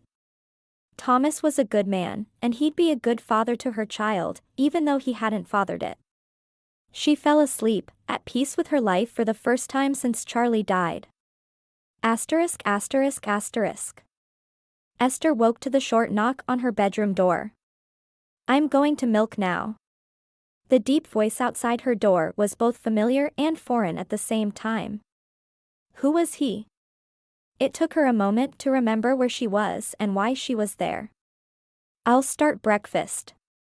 She rolled to the side of the bed, doing her best to calm the nausea already rising in her throat.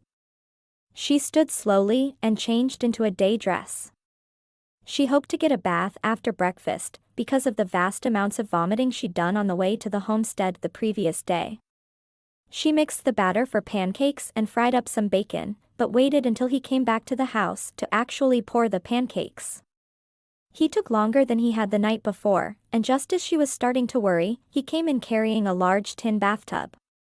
He set it next to the table and put a huge pot of water on the stove. "I thought you might like a bath after breakfast," he said by way of explanation. "I'll give you privacy." She nodded thankfully. "I could use it." "Thank you." She didn't know if he was thinking of how bad she must feel or worrying about how she smelled, but either way, she appreciated not having to carry the tub into the house herself. She poured the pancakes and watched as he carried in bucket after bucket of water to fill the tub for her. She had 8 pancakes on a plate for him and 4 more in the pan when he sat down, ready to eat. When the last 4 were ready, she dropped 3 more on his plate and sat down with 1 pancake and a piece of bacon. He looked at her plate and shook his head. "Are you trying to starve that baby?" He watched as she poured milk from the pail he just brought in for each of them. She smiled. "I wish I could eat more. He seems to be growing, though." "He? You think it's a boy?" He seemed excited by the prospect. She shrugged. "I have no idea." He'd already eaten half his meal, but stopped. "Let's go ahead and pray." He said their prayer and continued eating. "What time do you need the pullet to get the chicken and dumplings ready for dinner?" he asked after she'd taken a bite of bacon.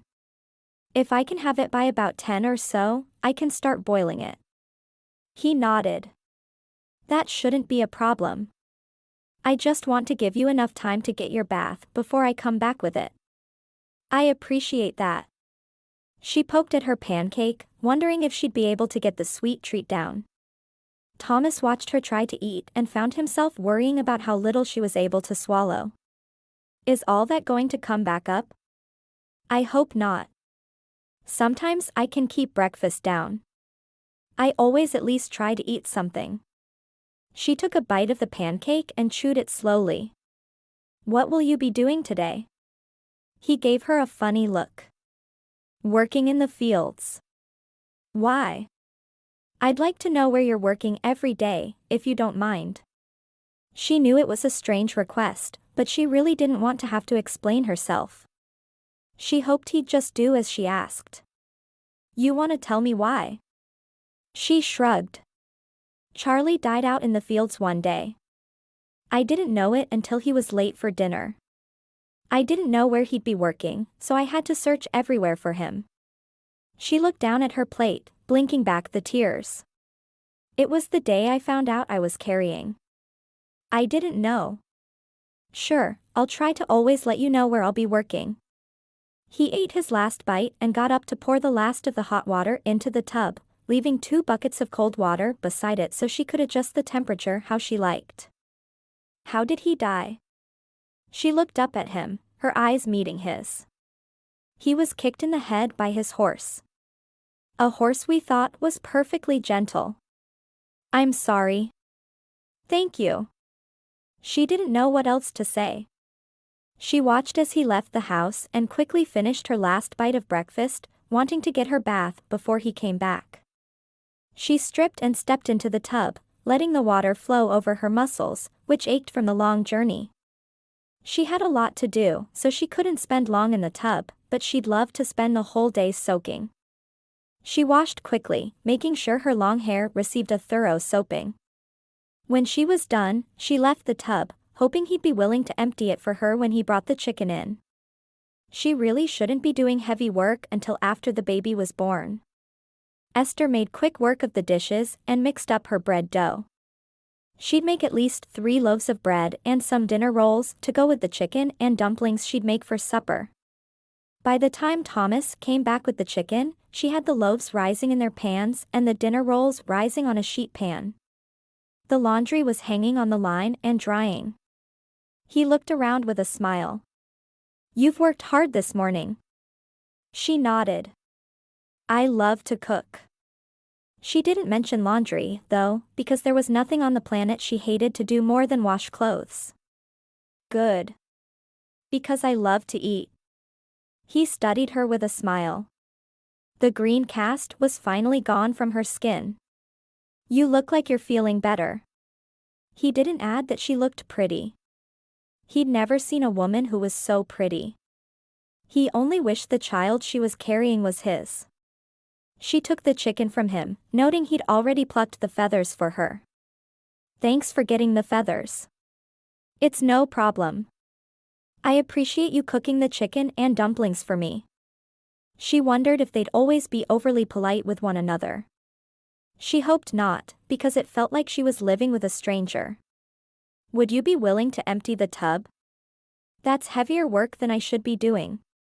She held her breath while she waited for his answer. Would he be upset that she couldn't do something so simple? I was planning on doing it for you. I don't want you to do anything that would risk that baby. He immediately went to the tub and got to work on it.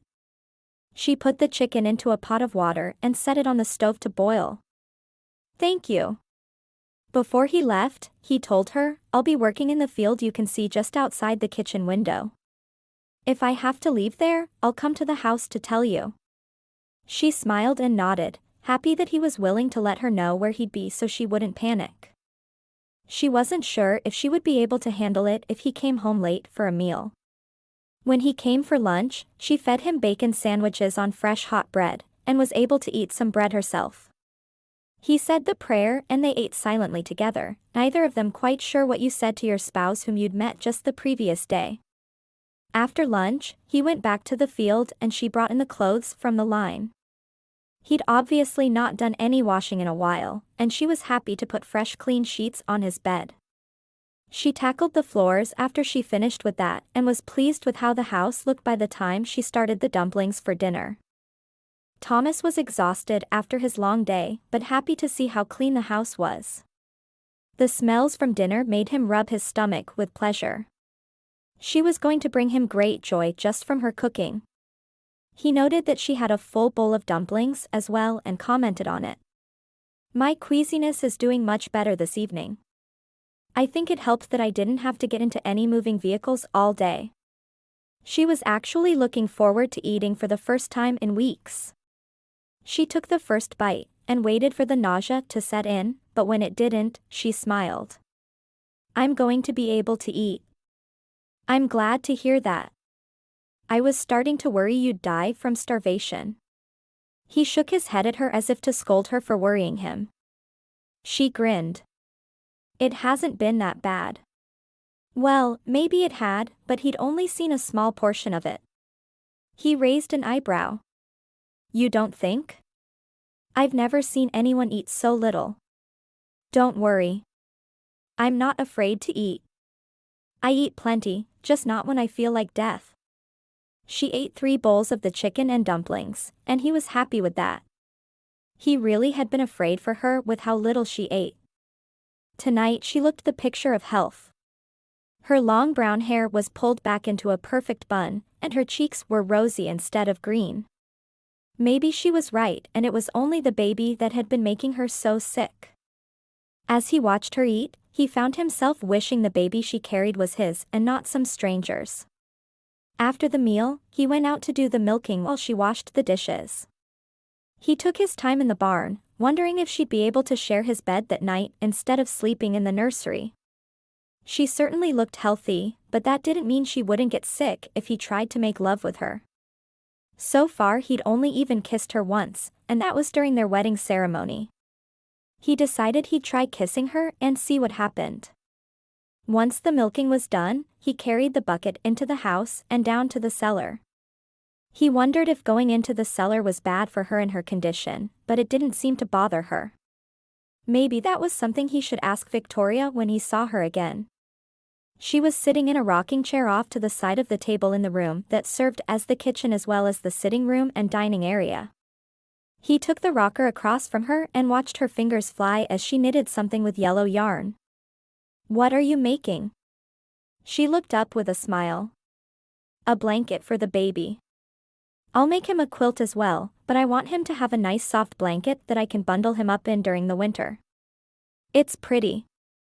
His mother had done some knitting, but he was the youngest child, so he'd never seen her making anything for a baby. "Thanks." She kept her head bent over her task. "Are you still feeling okay, after eating all that food?" he asked, trying to think of a way to feel her out on whether or not she was up to sharing his bed. "I'm feeling better than I've felt in a long time." He smiled. "I'm really glad to hear that." He looked over at the stove and cleared his throat nervously. "Are you feeling up to maybe sleeping in my bed tonight instead of the nursery?" He said the words quickly to get them over with. She blushed, but nodded. She didn't feel comfortable sleeping with any man so soon after Charlie's death, but he was her husband, and she knew what was expected of her. "That's fine." He felt his heart start beating faster at the thought. She didn't seem overly excited about it, but at least she'd agreed. He wouldn't force any woman, even his wife. "Are you tired now?" he blurted. She wanted to laugh, he seemed so eager. She thought back to her wedding night with Charlie and understood immediately. Charlie had taken her home from the church and immediately pulled her into the bedroom to make love. He hadn't wanted to wait for dinner or anything else. She'd been as eager as he was, though, so it was fine. She could certainly understand Thomas's eagerness. She set down her knitting and stood up. "Give me 5 minutes to put my nightgown on and I'll be ready." She took deep breaths as she climbed the stairs, wondering what she'd just agreed to. Esther didn't feel comfortable making love with him, but she couldn't put him off forever. He'd not only taken on a wife he didn't know, he'd agreed to raise her unborn child as his own. How could she say she wouldn't allow him his marital rights? In the nursery, she pulled off her work dress and pulled her plain white nightgown over her head. She touched her hand to her slightly rounded stomach, wondering if it would bother Thomas that her stomach wasn't flat like it was when she'd married Charlie. She went into Thomas's bedroom, happy she'd taken time to wash all the bedding that day. It was strange enough that she was making love with a man she'd just met the day before, but at least she was doing it in a clean bed. She was just sliding between the sheets when he came into the room. He opened the windows to let a breeze come in and blew out the lantern on the chest of drawers. He didn't want to embarrass her with his eagerness. He quickly stripped off his clothes, climbing into the bed beside her. He wondered if it would bother her if he asked her to remove her nightgown. He wanted to feel her against him, as he'd never felt another woman. He pulled her against him and kissed her, softly at first, but gradually increasing the pressure as she responded to his kisses. Esther felt like she was betraying Charlie as she responded to Thomas's kisses. She enjoyed the feel of his lips and tongue against hers in a way she probably shouldn't so soon after the death of the man she loved. She put her arms around him and opened her mouth for his tongue to mate with hers. Her fingers rubbed his shoulders as she lay beside him, returning his kisses. His hands moved up and down her sides, touching her through her nightgown. After a moment, his fingers caught the hem of her gown and he slowly pulled it up and over her head. Her first instinct was to cover her body, but she reminded herself he was her husband, and he had the right to touch her wherever and however he wanted. His lips brushed along the side of her neck and across her shoulder. Esther was surprised by how much she was enjoying his touch. She'd thought love was necessary to enjoy the act of lovemaking, and she certainly wasn't in love with this stranger who was touching her. He kissed down to her breast and took her nipple into his mouth. She cried out in pain as he suckled. His head lifted. "I'm sorry. What did I do?" His brown eyes were panicked at the thought he'd hurt her. She shook her head. "My nipples are tender because of the pregnancy. Normally that would be okay. I didn't know. I won't do that again." His voice was shaky, as if he was afraid he'd break her. "It's okay." She stroked his bare shoulders and rubbed her foot along his calf. She almost wished he'd hurry and finish it, because she felt guilty that she was enjoying herself. Maybe if he hurried, she wouldn't enjoy it so much. She certainly couldn't tell him that, though. He deserved to have a wife who would thrill to his touch, not ask him to hurry through it. He stroked his hands up and down her body, and one hand went between her legs to press against her core. He rubbed against her bud, making her writhe with pleasure. She'd missed having a man touch her this way, she realized. His lips met hers and he pushed her to her back, kissing a path across her shoulder. He slid his thigh between hers. He'd never done this before, and because she had, he felt uncomfortable and awkward. Was he doing it right? He kept his hands running up and down her arms, hoping she was ready for him, but unsure how to ask. Finally, he settled himself between her thighs and pressed his manhood against her entrance. She was startled at how much it hurt as he entered her.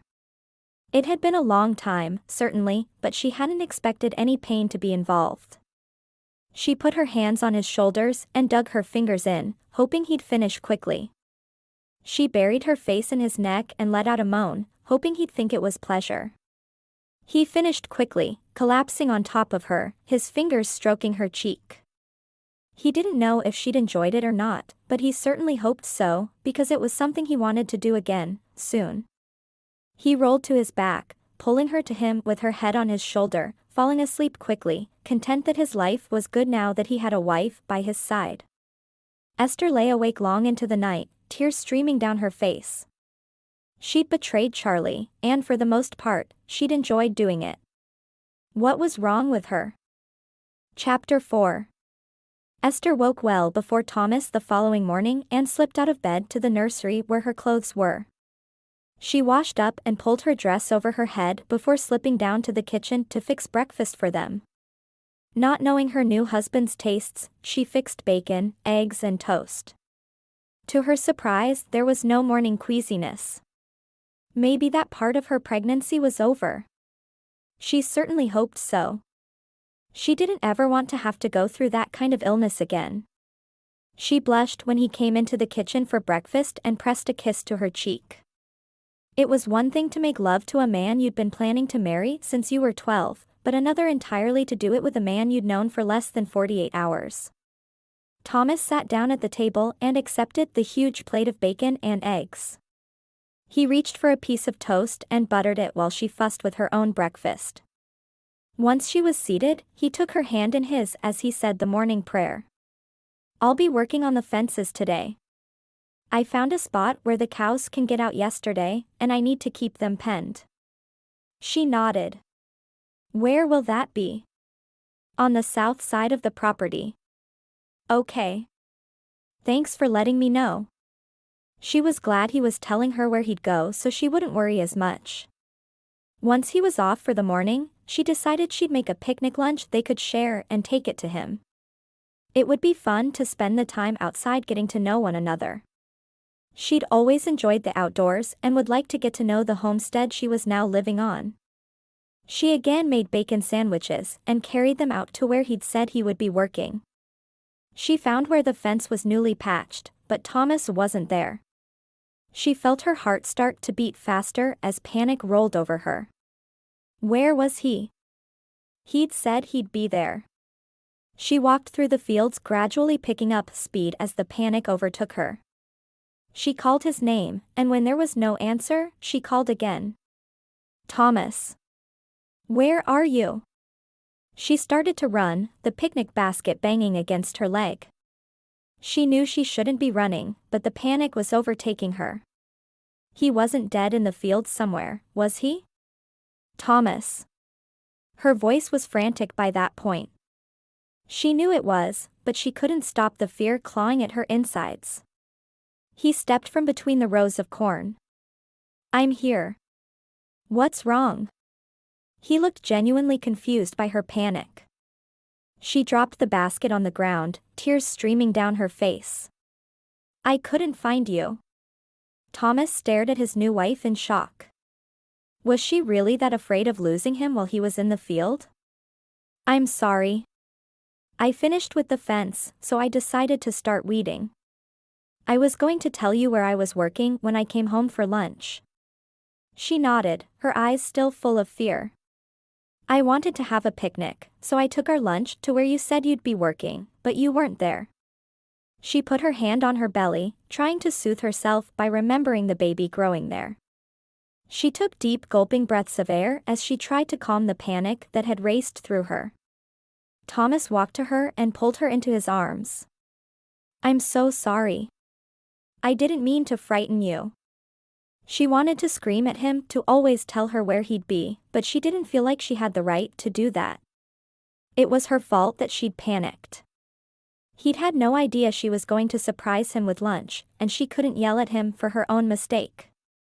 "I'll make sure you always know where I am from now on. Okay?" She nodded against his chest, still shaking, finally pulling away. She brushed her tears aside and opened the picnic basket to spread the quilt inside on the ground. She sat on the quilt and removed the plates and the jug of lemonade from the basket, quickly putting their sandwiches on the plates and serving them each a glass of the lemonade. "Thank you for bringing me lunch." Thomas eyed her curiously as if he was wondering what was going through her head. She hadn't said anything in a while, and he was worried about her. She nodded, handing him his plate and taking her own. He said their prayer and they ate in silence. She wasn't angry with him, but she was still trying to calm her racing heart. Finally, after her silence through the meal, he asked, "Are you angry with me?" His brown eyes showed the concern he felt for her. She shook her head. "I'm sorry. I was just really scared. When Charlie died, my whole world changed. I didn't know what to do. If Charlie was still alive, she'd be home in Beckham eating lunch with him and not with this virtual stranger." He took her hand in his. "I'm not going to die in the fields like Charlie did." How can you be so sure? I never expected him to die in the fields either. He sighed, wishing he could convince her. How did you meet Charlie? In school. We were in the same class and spent all our time together from when we were 12 on. I knew I'd marry him from the time I was 12 years old. Losing him broke my heart. How long were you married? He died on our 6-month anniversary. She looked down at the quilt, not wanting him to see the sadness in her eyes. She still missed her husband with everything inside her, but how could she tell him that? He was her new husband and deserved to be the one she loved, but she couldn't force herself to fall in love with him any more than she could bring Charlie back. I'm sorry. I don't know why, but I was sure you'd been married longer than that. She shook her head. No, we weren't married long at all. You couldn't move back in with your parents after he died? Or with your in-laws? No, my mother had twins right after I got married. They don't have room for the ones still at home, let alone 2 more. And my mother-in-law never liked me. She's certain that it's somehow my fault that Charlie died. What did you have to do with it? I assume you were in the house working when he died? The baffled look on Thomas's face had her stifling a laugh. She's just never liked me. She thought that Charlie should have married someone better than me. My father is a poor farmer. Charlie's father was a farmer, but he wasn't poor. He gave us a section of land to farm so we could start out. We were going to pay him a little every harvest until the land was legally ours. When Charlie died, they gave me 6 weeks to find somewhere else to live. She shrugged. I never told them I was pregnant. I'm sure if I had they'd have insisted they get to keep the baby. Charlie was an only child. Is that why you were in such a hurry to marry and get out of town? She nodded. I didn't know what else to do. I was looking for a job when I saw the ad for mail-order brides. It seemed like the perfect answer, so here I am. She was glad she was there. It was good to have someone else to lean on again. It must have been hard for you to marry someone else after losing him so suddenly. He watched her over the top of his lemonade glass as he took another deep swallow. It was, but it's the best thing for my child. He'll never know anyone but you as his father. Thomas studied her for a minute. I promise you, I'll treat him as if he were my own. Thank you. She knew Thomas would treat him as a father. The fact that he hadn't sent her right back to Massachusetts when she'd shown up smelling like vomit had told her a lot about his character. She looked around her. How close are the nearest neighbors? A few miles down the road. My brother is our closest neighbor. We share a boundary with him and his wife. What's his wife like? She liked the idea of having a sister-in-law close by because she would need a friend. She's really nice. Quiet for the most part. She's the midwife around here, and when I talked to her about you coming out, she immediately said she'd be here to help with the birth. Esther sighed and looked down at her hands. I wish they didn't know that I was coming out here pregnant. I wish they thought that you were the baby's father. No one is going to think less of you for losing your first husband. I almost feel like I've done something wrong, but I didn't know what else to do. She felt the tears gathering in her eyes. It was one thing for him to know she was carrying another man's child, but did the entire community need to know about it as well? He shook his head. You've done nothing wrong. You did what you had to do for yourself and your child. And me. I'm really glad you're here. He took her hand in his eyes meeting hers. I enjoy having you here. You make my life better in a lot of different ways. She smiled. Thank you. She didn't know if he was happy because he was now able to have marital relations with someone, or because he had someone to talk to, or simply because he had someone to cook his meals and do his laundry. Whatever the reason, she was glad she wasn't just taking from him and could give back to him as well. She realized they'd both finished their lunches and stood up. I need to get back home and do some work. She still felt off-kilter enough that her lip was trembling and she fought to keep him from seeing it. He sighed. "What are you doing today?" "I churned some butter this morning. We were almost out. This afternoon I'm going to finish scrubbing the walls and windows on the first floor, and I'll start cleaning the second floor tomorrow. I'm sorry the house was so dirty." He hated that she'd come here to find so much work to do. She shook her head. "I thought it was very clean for a bachelor's house. I should be caught up on everything tomorrow." She carefully packed everything into the picnic basket. "Will you be working here for the rest of the day?" "Close enough that if you walk out here and call my name, I'll answer." He leaned down and brushed her lips with a quick kiss. "I'll be home around 6 for dinner." She took her time and enjoyed the walk back to the house, thankful that he hadn't gotten angry with her for panicking when she couldn't find him. Asterisk asterisk asterisk. It was while Esther was making a stew for dinner that she realized she felt a dampness between her thighs. When she checked, she found she was bleeding. Her first thought was that she was losing the baby, but there was no pain, and she'd been told that there's usually pain involved with the loss of a baby. She left the stew on the stove and sat in the rocker, remaining as still as she could while she waited for Thomas to get home. When Thomas walked in and saw her sitting in her rocker without having set the table for dinner, he was immediately concerned. "Are you okay?" She raised her tear-filled eyes to him and shook her head. "I'm bleeding. I'm afraid I may be losing the baby. I couldn't go get you, and I don't know where the midwife is." Thomas swallowed hard, his Adam's apple bobbing. What should he do? "I'm going to go get my sister-in-law. You stay right there." He left the house at a dead run. Was he doing the right thing? She could be seen faster if he took her with him, but was it safe to move her? What was wrong? He didn't bother to saddle his horse, but jumped on her bareback and rode at breakneck speed to his brother's homestead. They were just sitting down to dinner when he arrived, his hair messed from the fast pace he'd taken. He didn't knock but instead walked right in. "Victoria. I need you.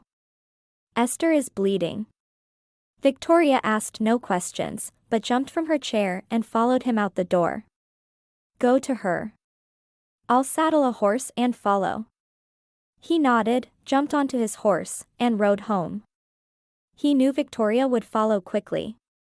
She wasn't one of those women who worried about every little thing. If she thought she'd be able to help faster by riding a horse instead of hitching up the wagon, then that's exactly what she'd do. She'd want to help as soon as she could. He stopped in front of the house and tied his horse to the porch rail. He ran into the house and found Esther sitting exactly as he'd left her, obviously afraid to move. "Victoria's on her way. She told me to come ahead so you wouldn't be alone." Now that he was there, though, he had no idea what to do. He stood wringing his hands and staring at her. "Are you hungry? I can bring you a bowl of the stew you made for dinner." She shook her head. "No, but you go ahead and eat. I'm sure you're hungry." She sat perfectly still, her face pale. She couldn't lose the baby. He was the only piece of Charlie she had left. Thomas got himself a bowl of the stew and sat in the other rocker eating it. He didn't know what to do, but if Victoria needed him to do something, he wanted to be ready to do whatever she asked of him. He just finished the bowl when Victoria opened the door. She rushed to Esther's side. "How bad is the bleeding?" Victoria took Esther's hand in hers and held it tightly while she asked her questions. Esther looked at Thomas, wishing he'd go outside. "It's not as bad as my monthly would be, but it's there. I don't know what it means.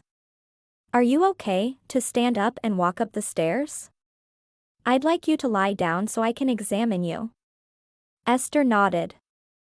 "I'm really not in pain, just worried about the blood." Thomas jumped up. "Let me help." He helped Esther to her feet and scooped her up in his arms, carrying her up the stairs. Thomas was so much thinner than Charlie had been, so it was hard to imagine him being strong enough to carry her across the room, let alone up the stairs.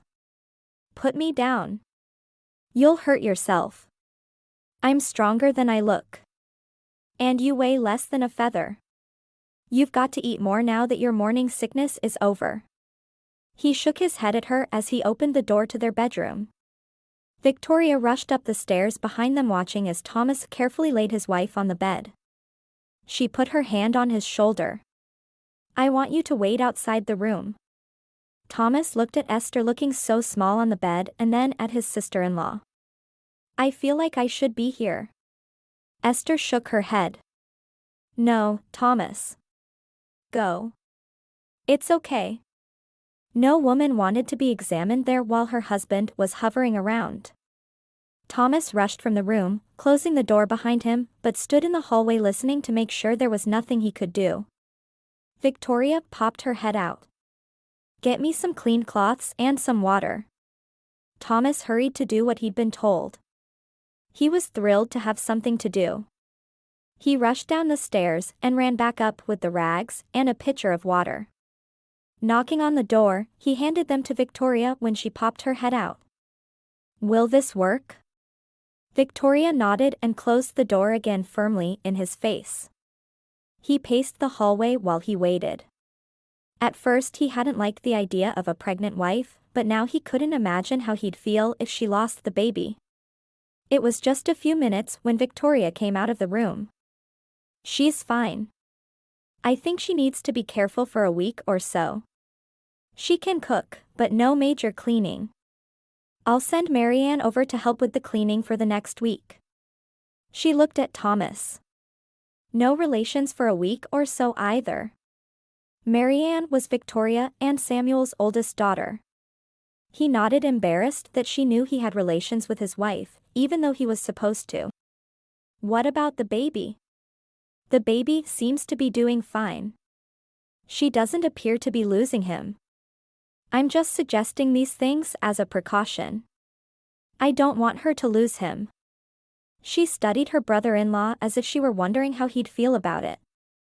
"That's fine. Should I make her stay in bed?" Victoria shook her head. "That's probably not necessary. Just make sure she doesn't do a lot of cleaning. If there's anything she wants done, we'll just have Marianne do it. Do you mind if she sleeps in the nursery for the week?" "Marianne?" "No, that's fine. We'll be happy to have her help." He looked toward the closed door.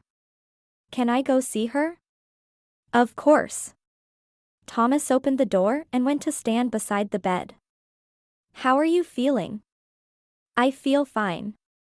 I'm just worried about the baby." Her hand automatically went to her stomach and she rubbed the small mound. "Are you hungry? I'll bring you some stew." Esther nodded and sat up. "I am hungry. I'll go down and get my own, though." Victoria said, "I don't have to stay in bed. I just need to be careful." Thomas stood by helplessly while she stood up. "I'll carry you down the stairs." "There's no need for that. I'll go down on my own." He followed along behind her, worried.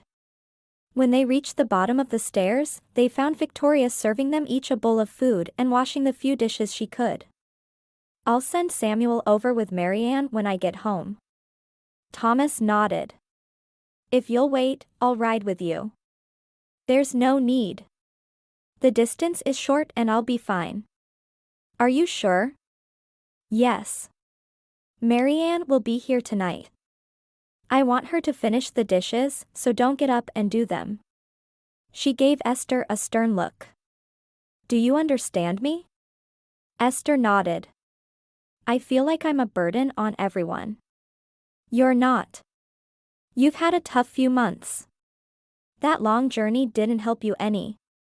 She put her bonnet on and walked to the door. "I'll be back in a week to get my daughter and make sure you're okay.